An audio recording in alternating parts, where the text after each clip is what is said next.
Welcome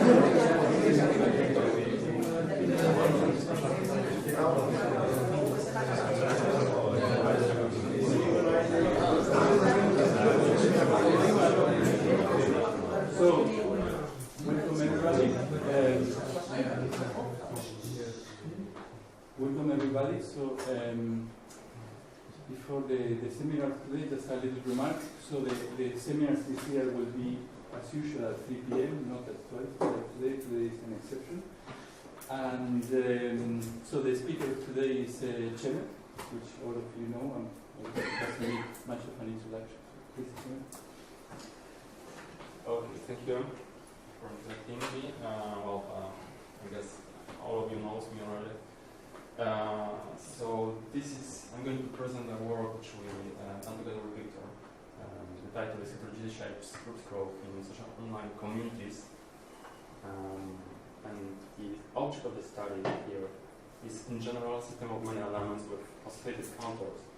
And we'll be focusing here on statistical properties of such systems, which are habitable distribution of counters is very often power law, and proportionality of growth of counters to counters value.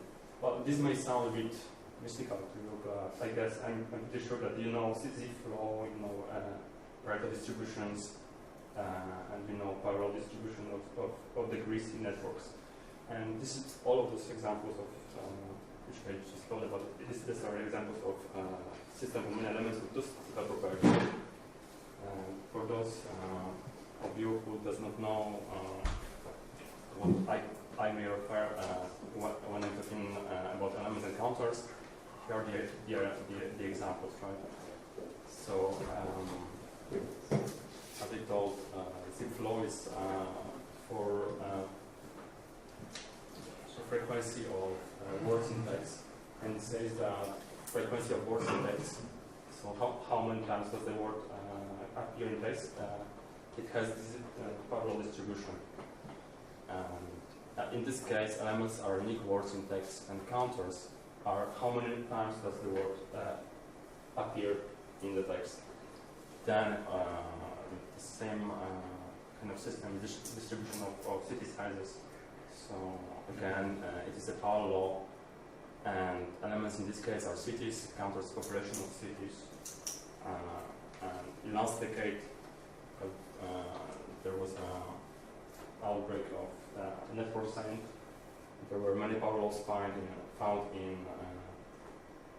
in the internet itself, characterizing different properties of the internet, like degrees distributions of networks found in the internet, in social networks, in traffic characteristics, so many different things, all of them falling into this category of system of many elements exhibiting those physical properties which I just talked about.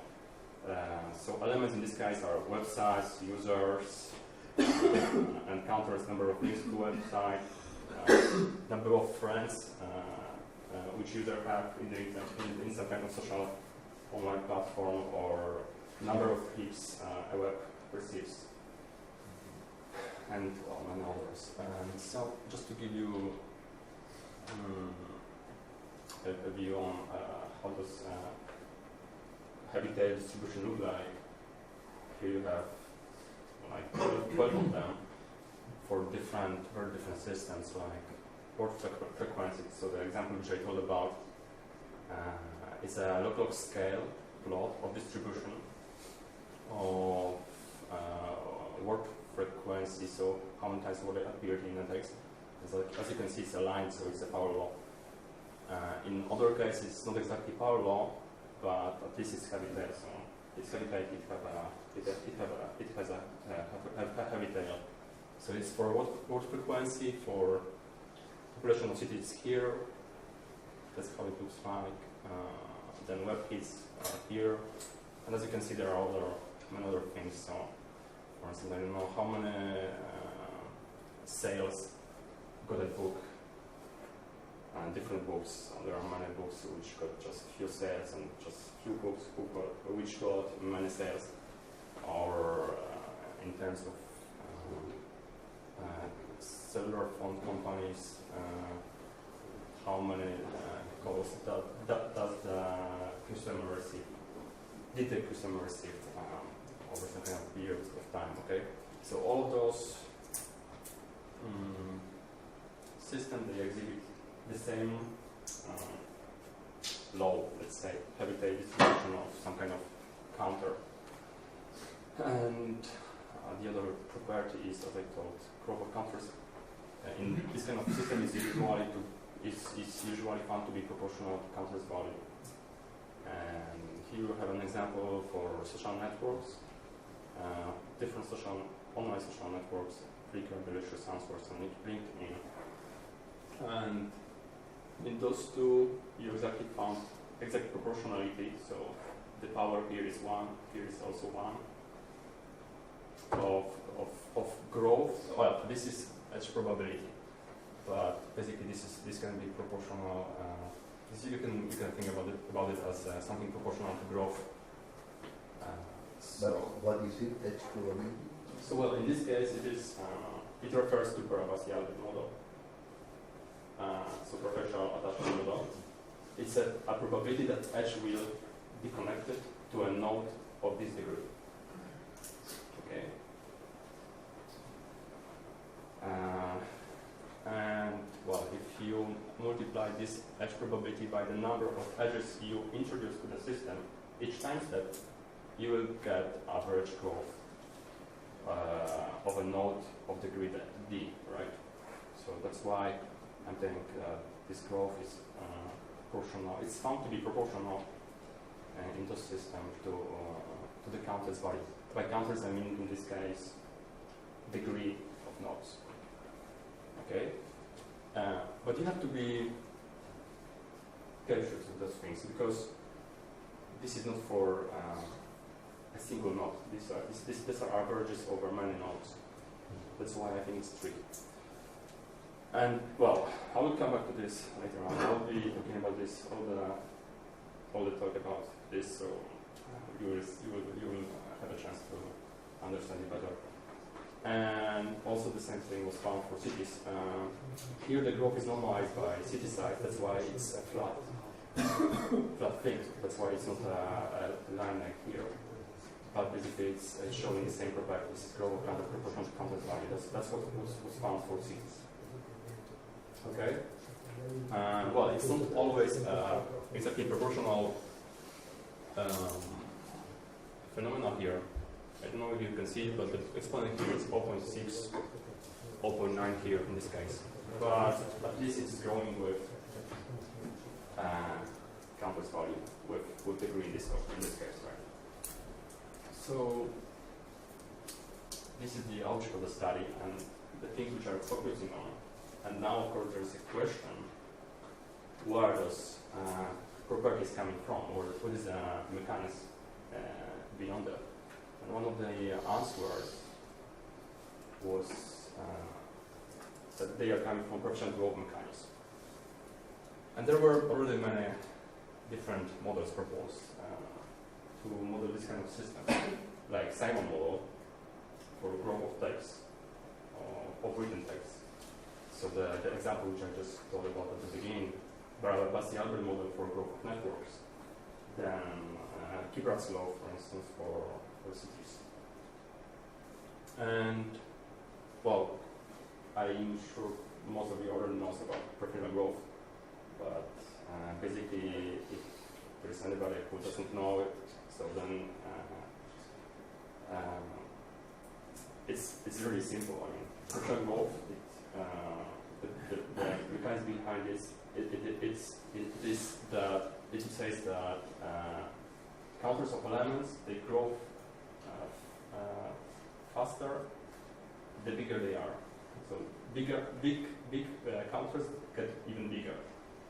Okay, so let's say if we have two elements like Alice and Bob in a system, usually you have much more of them than just this. But if you have two of them, then if Bob is at some point in time, if it has counter of value 4, and if Alice has a counter of value 1, then probably Alice in future will grow slow. I mean, will at this one time it will grow slow, and Bob will probably grow faster. So it will get counter higher and higher, whereas Alice will just grow slowly. That's it. It's very simple, right? That's what preferential growth means. And if you run it over many elements, if you apply this mechanics, so basically the proportionality of growth to the current size of counters, then you will get the properties which you found in all those kind of systems. So power distribution of counters, and of course this one, which is not very it's already explicitly put into the model, right? So it's nothing new. You just put it into the model, so that's why you get it. Okay, so that's what was done until now. And now our idea is that maybe the statistical properties that they are coming from another concept, from intrinsic heterogeneity. And well, what do we mean by this? We mean that in systems are not the same, especially in social systems, right? And at that point in time, you can imagine that there was a social online platform created, a new one, something like Facebook or whatever it is. And if I created my group of fans before Brittany, I would have at some point in time more fans than she has, because she just, or somebody created her group of fans later on. So at the moment when she created her group, she will have 0 fans, and I will have already fans. The special growth mechanics would say that, well, now I should grow faster, but I don't believe I will, I think. I will grow fast.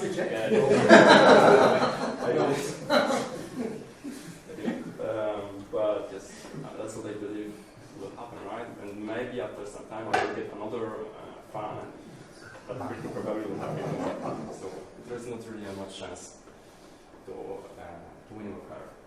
So that was to give you a view on what we are doing in this work. And yes, now I will move on to what we exactly did. So we were investigated Flickr, which is an image hosting website and online community. And well, just maybe first few words about Flickr. You can create your own account in Flickr. You can basically it is to put photos there. So you upload photos there. You can find friends there, like-minded people. You can join groups. You can post photos to groups, collaboratively create those groups. That's actually what we'll be concentrating on. We'll be investigating groups in Flickr. And here you have an example of a group in Flickr. So as I told you, you can post photos to groups. This is a collaborative group poll, which means that people are posting different people. Here you have 3 different people posting photos to the same group. This group was created by one of the users, and there are plenty of groups like this one. You can post photos to these groups. You can discuss on some kind of forum. Here you have a number of photos in the group, and here there is a number of members in the group.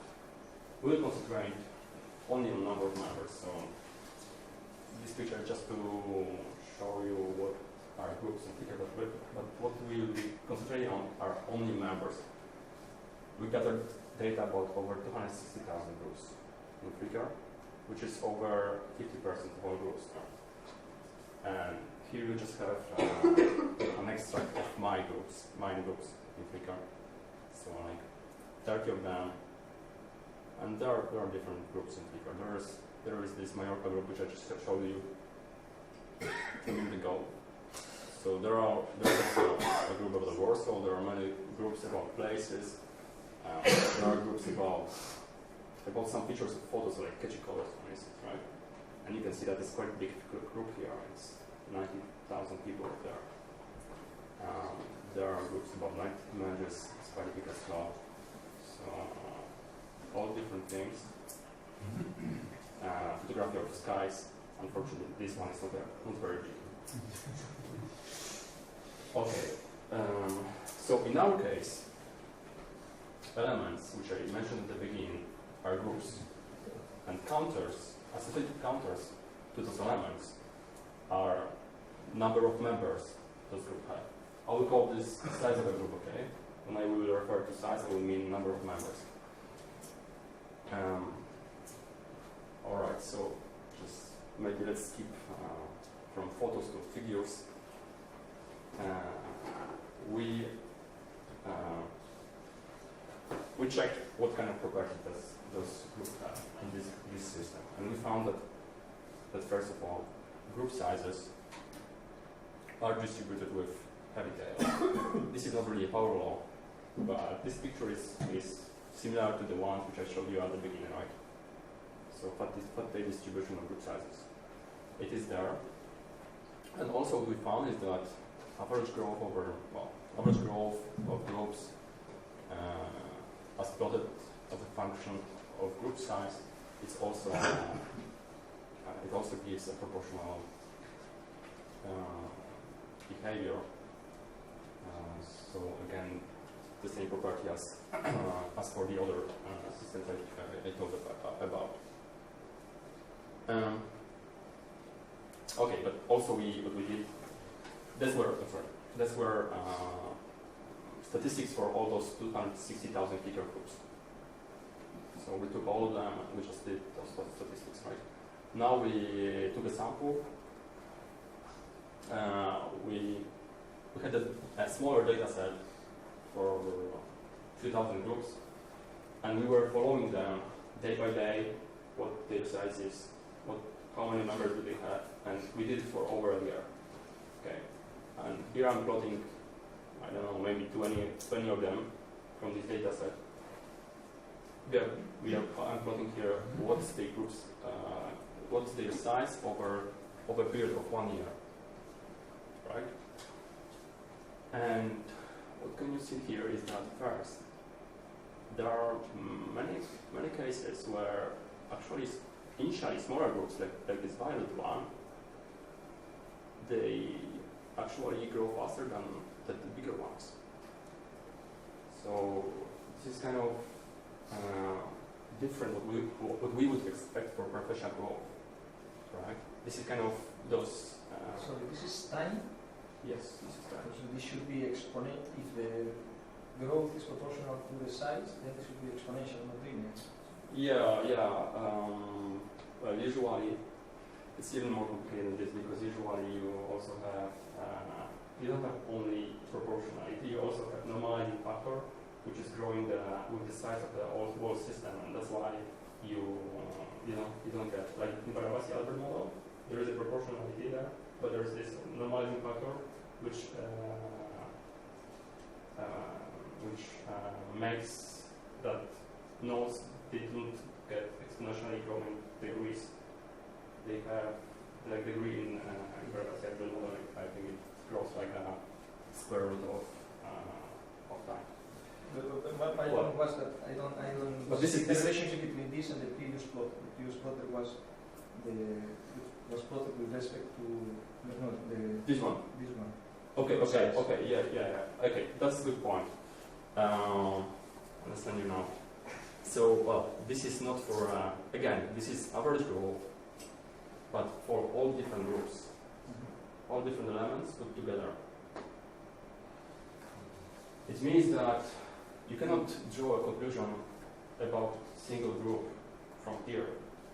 What it tells you is that if you take all groups of size 800, then their growth is twice bigger than if you take all groups of size 400. Okay? But the reason for this is maybe that they they grew faster from the beginning, okay? Those groups of size 800, they grew faster from the very beginning. That's why they are bigger now. And that's why when you make the statistics, you get a picture like this. Okay? But this is the result. This doesn't have to be a reason. Okay? I will come back to this anyway, so I hope it will be clear later on. So those are, this is real data. This is truly something what made us think, why do we get the previous picture and why do we get this one together? How can it be? That's what started to make us think what's happening there. Okay? And yes, we found first that smaller groups are often becoming faster than bigger ones. So there is this kind of Britney Spears fun group phenomena that there are some groups which are just smaller, but like the green ones here, they started smaller, but even though they are more popular and they are growing faster over time. And the other observation from here is that, as you can see, most of those groups are actually growing linearly. So a very simple case. You cannot obtain this kind of behavior with preferential growth. And this is Simon model is an example of preferential model. We tweaked it a little bit so that what we did here is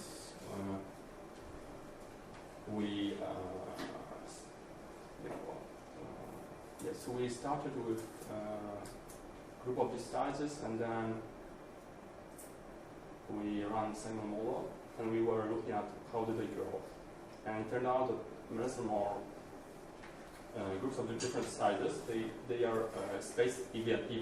There are no examples of those groups which are just cutting other ones, meaning that they grow faster even though they are smaller. There is no such example. So that's the conclusion that basically there is no heterogeneity in Simon model. There is stochasticity in Simon's model, but this is not enough to explain those small groups growing faster. It's not enough.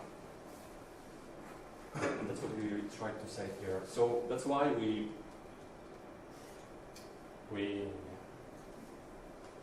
came to this point that maybe we should think of another model.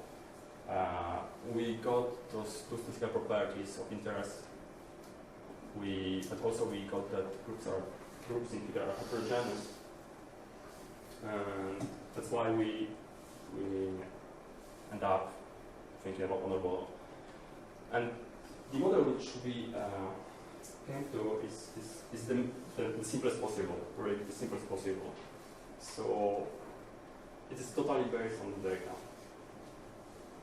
So first of all, we took the fact that we observed groups growing linearly, right? So if G is group size, then the change of size of group would be just a constant, right? Specific for each single group. So basically leading to linear growth of groups.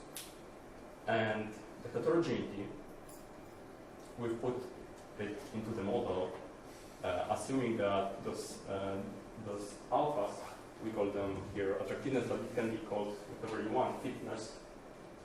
And usually it is called, well, often it was called in network science fitness, but it can be also called growth, because it's actually equal to growth. So we put this heterogeneity inside this model, distributing this attractiveness with some kind of distribution. And also we did the same for ages. And we measured this. So we just... What are the ages in the equations? So age of group... The creation time? Yes, this is current time minus the creation time. The creation, we like 0 here. Okay. Well, whatever. But this is a creation time. This is just the age of the group, right? Groups are being created at different times. At the beginning, they were. Yes, this is what we choose also from a distribution. Yes, and I measured both of those distributions. Okay, for those 260,000 groups, and this is the result. Again, this is log scale. This is distribution of this alpha, which is growth of different groups, and it turned out to be heavy tail. It turned out to be log normal here. Maybe you shouldn't concentrate too much on this photo. There is more detail in this, but I'm not going to elaborate on this because it's not that much important. But the important thing here is that this is heavy tail distributed. In this case, log normal distributed. And also the important thing here is that also we don't have information on exact value of alpha. We don't even know if this hypothesis is true, right?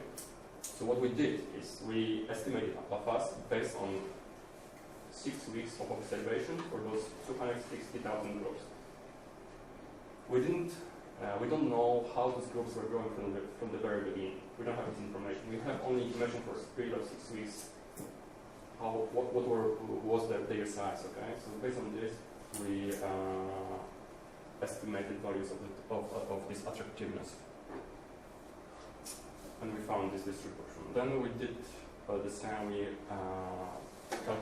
We measured distribution of group ages, and it turned out that here you have the oldest ages, the oldest groups, the youngest one. It turned out that at the beginning there was a small number of groups being created, and they are more and more linearly growing less and more. That's what we measure at least. So now we put those things together. We have linearly growing groups. Each group is growing by the constant value all the time. It has its own proper constant attractiveness, which is equal to its growth. So it's very simple. It's minimal model possible. We know how those groups were being created. So starting from the very beginning, we have data that those groups, some of them, they were created 6 years ago. Okay. So now we can, having this information, we can really simulate the system from the very beginning, creating new groups, assigning to each newly created group its attractiveness, and then increasing size of groups, of already created groups, by the value of this attractiveness. So it's so simple that maybe it's hard to understand even, just because of this fact that it's so simple. And the result of this is the final size of final group sizes. As you can see here, I'm plotting here the previous values for Flickr data, real Flickr data, for groups after those 6 years of existence of Flickr, and for model. We did this model we did again this modeling for this period of 6 years. We took a time step of 1 day. So each time step it corresponds to 1 day, and we were just simulating the system. That's what we got. As you can see, it is corresponding quite well. Although it's not perfect, there is more big groups in our model than in our real situation. And also we did the same for another statistical property, so for this proportional average growth. And again, we didn't put any preferential growth, any explicit preferential growth into the model. Anyway, we got this. So we got that average growth is growing with group size.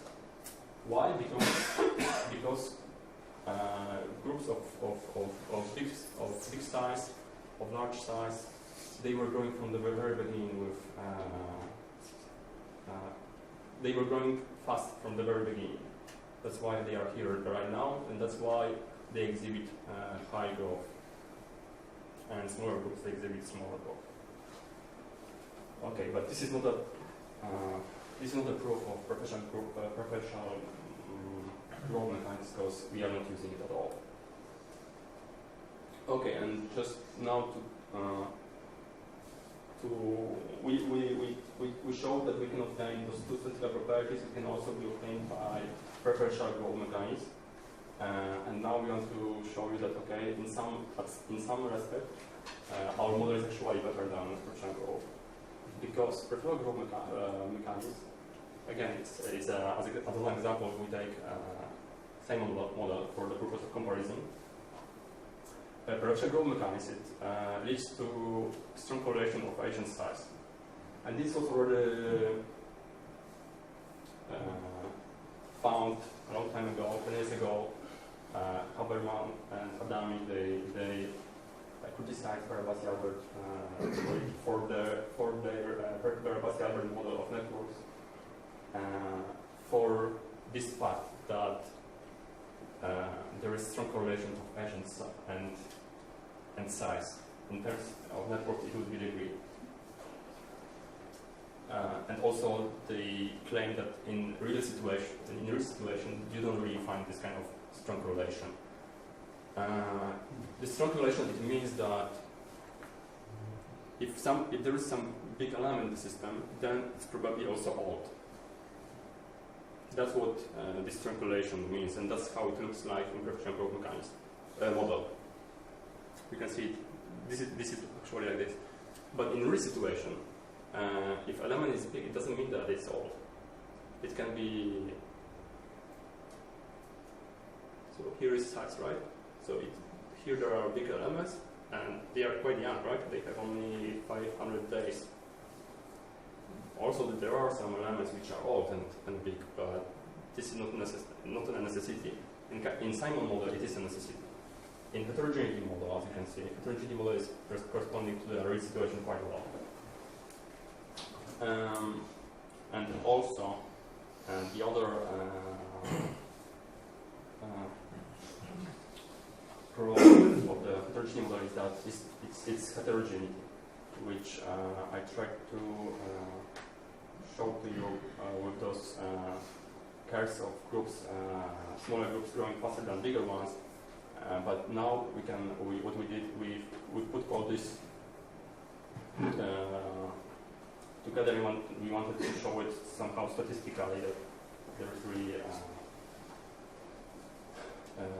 difference between heterogeneity model data and Simon model. And as you can see, in terms of Simon model, initial group size it determines group size after 350 days.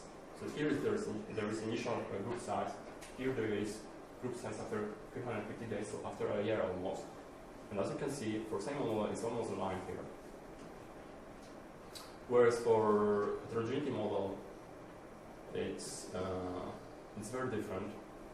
There is much more scattering here. But also for data, there is much more scattering here. This is another argument why preferential growth model is not the best one to model flicker. So to make just a small summary for flicker, we found that heterogeneity model can actually exhibit those statistical properties of interest, which are quite universal also for other systems. And apart from this, we also found that elements are heterogeneous in our model, and also there is no strong correlation between age and size. That's what we found. Of course, this will let Britney's groups grow faster than mine. But of course, there's a question: is it only for flicker? This heterogeneity model, does it work only for flicker, or is it? Or can we actually use it somewhere else? But of course, there are all these works about preferential growth models applied for all these different systems. And ideally, we would like to be able to find out which of those two concepts, preferential growth or heterogeneity, is more important. We would like to have a way to find it out, right? Maybe in some kind of systems, heterogeneity is less important, and in other it is more important. Whereas, yeah. So basically, we want to know how to measure this. And well, to answer this question, we first need to answer another question, of course. We need to answer the question, okay, what are the conditions for our heterogeneity model? What are the minimal conditions for our heterogeneity model to obtain the statistical properties which I told about? And it can be shown actually that those statistical properties, they can be obtained if attractiveness alpha is drawn from a polar law distribution. In the case of Flickr, it was drawn from a log normal distribution, from heritage distributions. And it was enough, but it was not strict.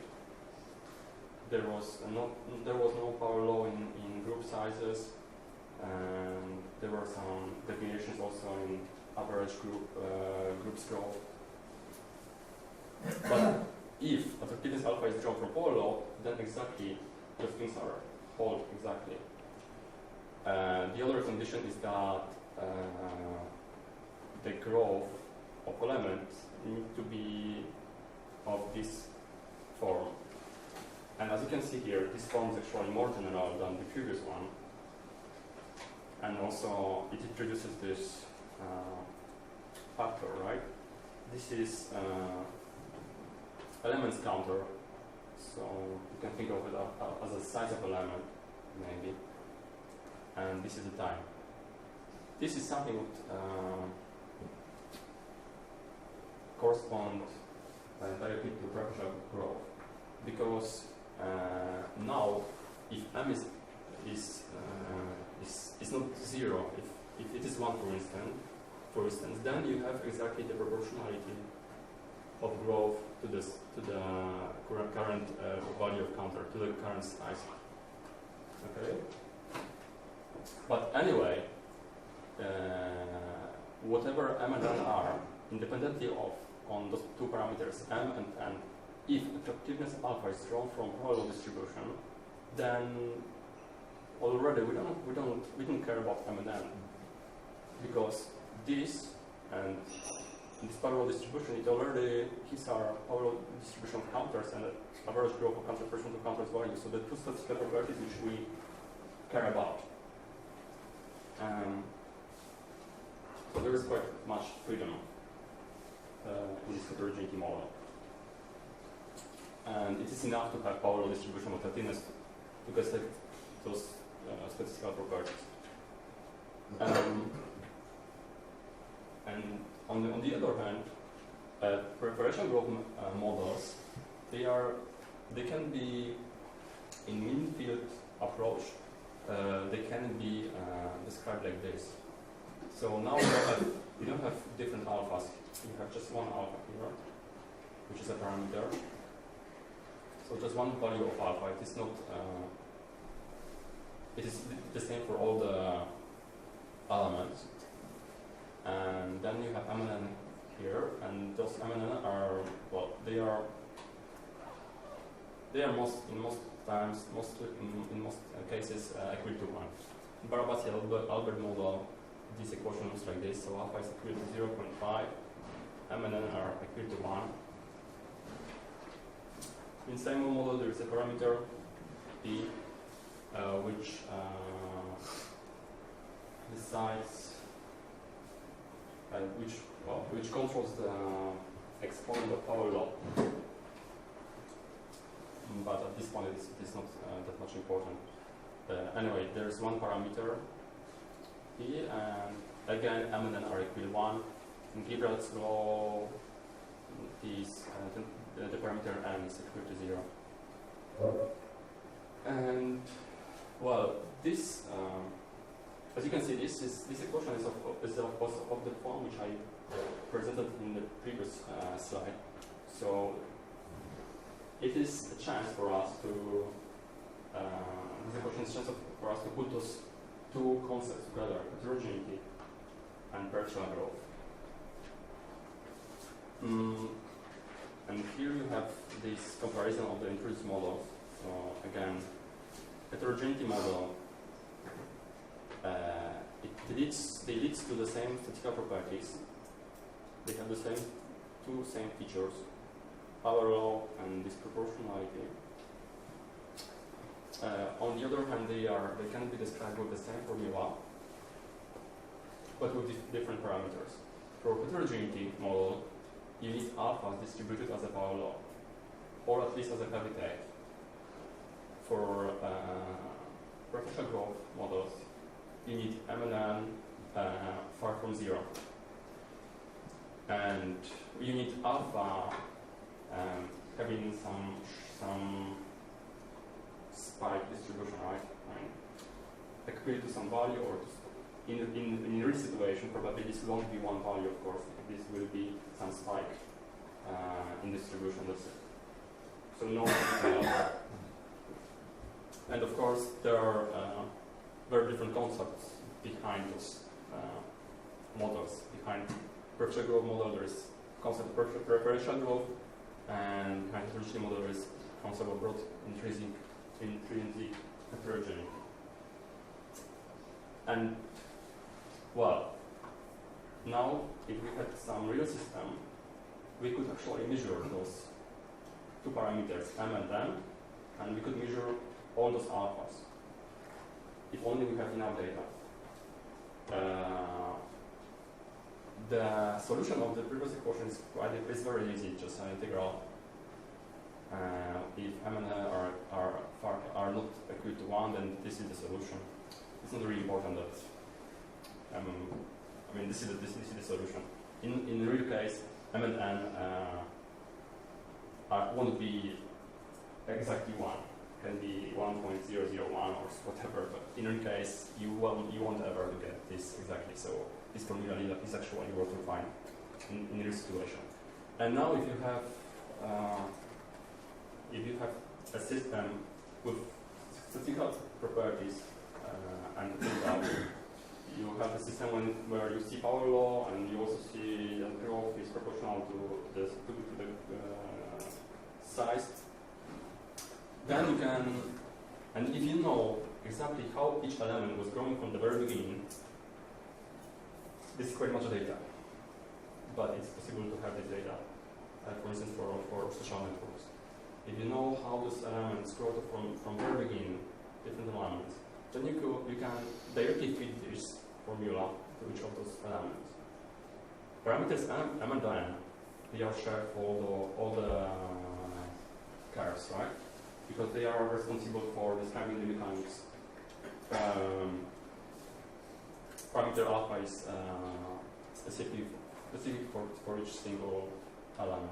So in total, you have to make n fitness in order to obtain n plus 12 parameters. N alphas and 2 M&Ns, right?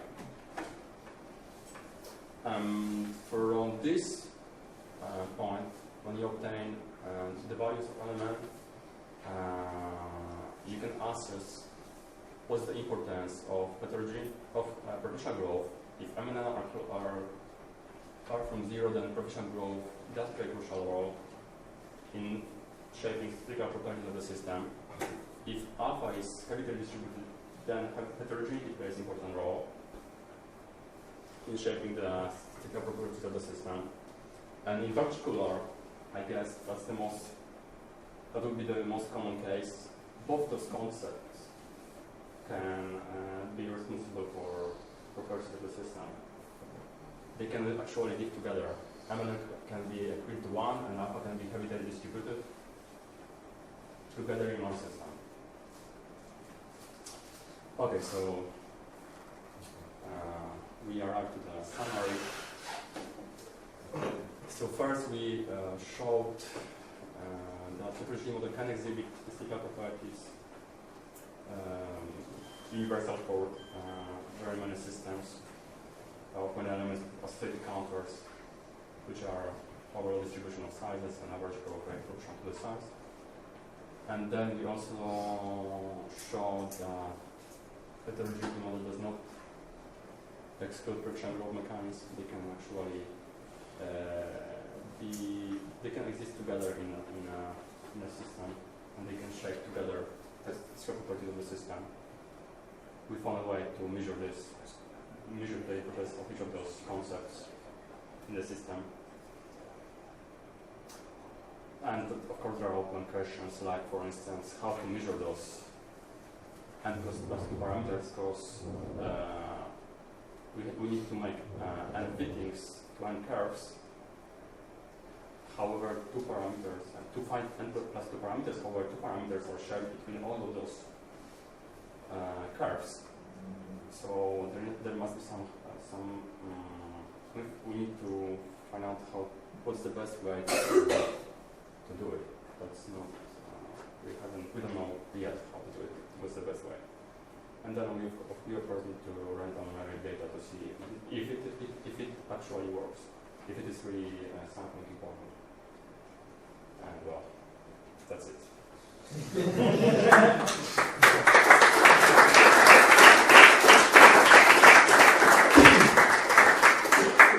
Thank you very much for the nice talk. Are there any questions?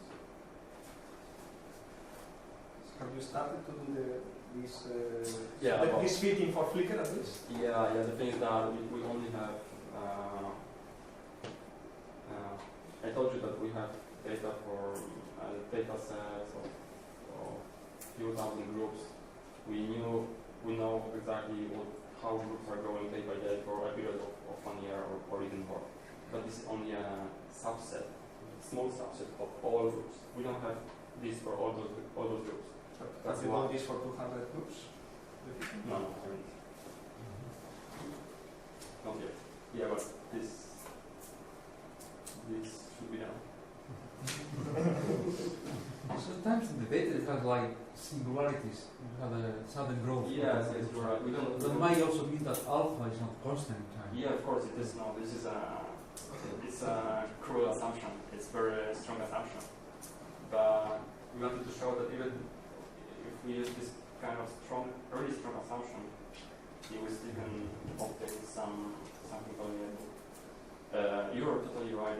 There are those jumps, and there is work of Filippo Mensa, I don't know who was the first author in PRL, accounting for those jumps, and they claim that those jumps actually are responsible.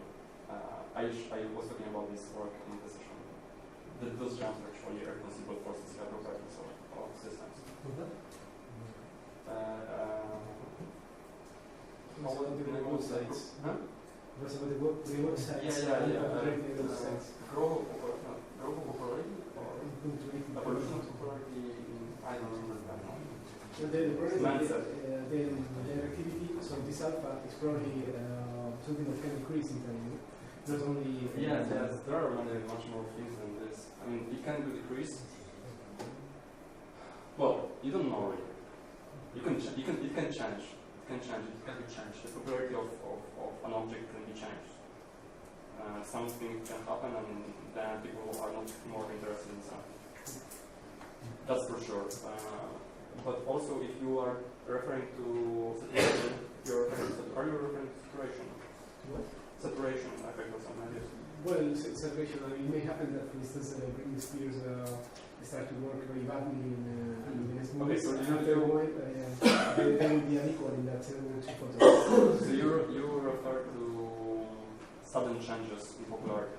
Or even also sudden. I mean, you have the history going on. I mean, probably you have a group for, say, Obama, and I guess 2 years ago it was very popular, now probably nobody cares about it. So, and many other things. I mean, like colorful photos, probably that's something which is very stable over time, but or things which are related to reality, to things that are going on. I think it's not enough to. I believe it's enough to include those sudden jumps. And I think that would lessen more it describes what we want to are talking about. Then there's also those separation methods, or those separation long time methods that I don't know, in Flickr is of course a finite size system, so there is not infinity of users there. So at some point in time a group can reach some kind of separation I think this may be accounted for with the equation which I proposed, because I think it can come from the fact that there is this normalizing factor, so t to the n. This corresponds to the total size of the system, at least in Grabowicz and Simon models. In those models, this comes from the fact that you have this normalization. If you know what I mean. So I think here, the step is going from the average behavior. So before you have, all the sides with the same size growing the same way. That was, and with this you were able to reproduce some things. But if you go into the details, you could really see crosses, right? So that really does not apply. Here is a little bit a step forward. Say everybody is different, probably having different activity. And still you can recover the previous one, and you have a better description of what you have. But still the model is deterministic. Once the site is born, you know how it is going to grow. This bars is something that it appears very often in many places. Here, for example, we see that the bars are more, they appear more often for the small groups. And this is something you can also incorporate, because they have been studied, and you don't have the time between bars is described like a power law, and all that, and you could propose a stochastic model for the growth, and you were able to reproduce that, right? But you can keep with this program forever. How far you want to go. Here, I think you get a better description from what we have before. So you are able to reproduce in a time window other things behaving. But of course, all these details are not there, but I think it's straightforward to include at least some of them. I think the thing is to really find the important elements of the mechanics, to really find what's really shaping the statistical properties, because you always can add more and more things just because you think that they are happening in reality, but also you need to assess if they have importance for the things which we are seeing, for the laws which we are seeing in statistics. Okay, so you're right that those things are happening there, but we want to assess if they are the most important, or maybe the other ones are the most important. And here we really propose a very simple model, and even though it's very simple, we still can obtain some nice results. And also we can connect it to the previous models of preferential growth. Coming to the very beginning of your talk, the power law, the explanation of a power law coming as a superposition of a lot of narrow distributions is an idea that is very often these days found. In which way what you are doing is similar or different than this concept? What do you mean by narrow distributions? I'm not sure. The origin of a power law, say preferential model or whatever, but there are many studies in emails and things like that, and you say, well, this comes because you are doing a superposition of a lot of distributions which are narrow, but when you put them together, you have this power law. So I don't know how does it refer to our law, and I haven't seen actually anywhere else. Okay. So I'm sorry, but I would be interested in seeing it. Further questions? Just out of interest, how did you get your data? Flickr, I don't know the way myself. And this is Seriously? This is hard. How far is it? What around work? How far what? You didn't do 250,000 mark. Yeah, well, yeah. I did it like this. So not one by one, but